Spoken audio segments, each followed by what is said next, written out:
Friends के Navratri special में आपका स्वागत है। मैं हूं निधि। नवरात्रि के अंतिम पड़ाव में हम पहुंच चुके हैं और आज नवरात्रि का 8वां दिन है और नवरात्रि के 8वें दिन होती है माँ महागौरी की पूजा।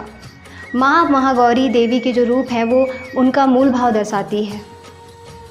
माँ के 9 रूप के अलावा 10 महाविद्या आदिशक्ति के अंश हैं।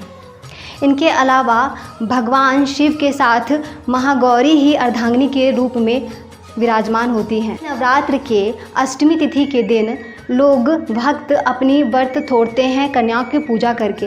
आज हम जानेंगे महागौरी की कुछ विशेष बातें। कुछ इस तरह से पड़ा था माँ का नाम महागौरी।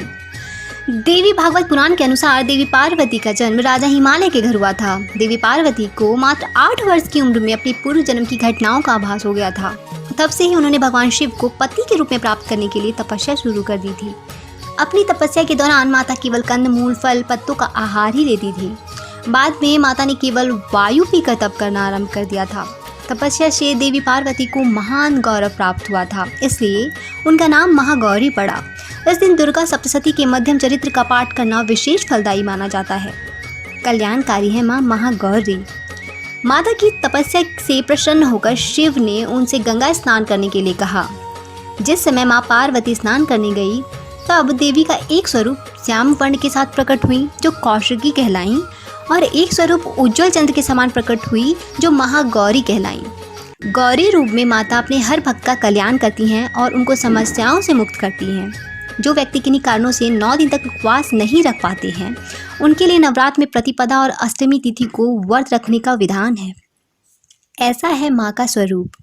देवी भागवत पुराण के अनुसार महागौरी वर्ण पूर्ण रूप से गौर अर्थात सफ़ेद हैं और उनके वस्त्र व आभूषण भी सफ़ेद रंग के हैं।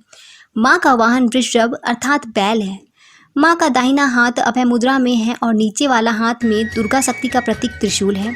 महागौरी के बाएं हाथ के ऊपर वाले हाथ में शिव का प्रतीक डमरू है। डमरू के धारण करने के कारण इन्हें शिवा कहा जाता है।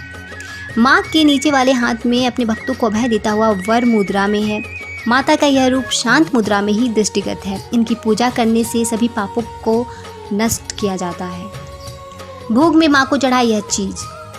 देवी भागवत पुराण के अनुसार नवरात्र की अष्टमी तिथि को माँ को नारियल का भोग लगाने की परंपरा है। भोग लगाने के बाद नारियल या तो ब्राह्मण को दे दे या अन्यथा प्रसाद के रूप में वितरण कर दे। जो भक्त आज के दिन कन्या पूजन करते हैं वह हलवा पूरी सब्जी और काले चने का प्रसाद विशेष रूप से बनाते हैं। महागौरी को गायन और संगीत अति प्रिय है। भक्तों को पूजा करते समय गुलाबी रंग के वस्त्र पहनना चाहिए। गुलाबी रंग प्रेम का प्रतीक है। एक परिवार को प्रेम के धागों से ही गूंथ कर रखा जा सकता है, इसलिए नवरात्र की अष्टमी को गुलाबी रंग पहनना शुभ माना जाता है। तो दर्शकों, कैसी लगी हमारी खास पेशकश? हमारा ये न्यूज़ बुलेटिन आपको कैसा लगा हमें ज़रूर बताएं। देखते रहिए पॉलिटिकल ट्रेंड्स। धन्यवाद।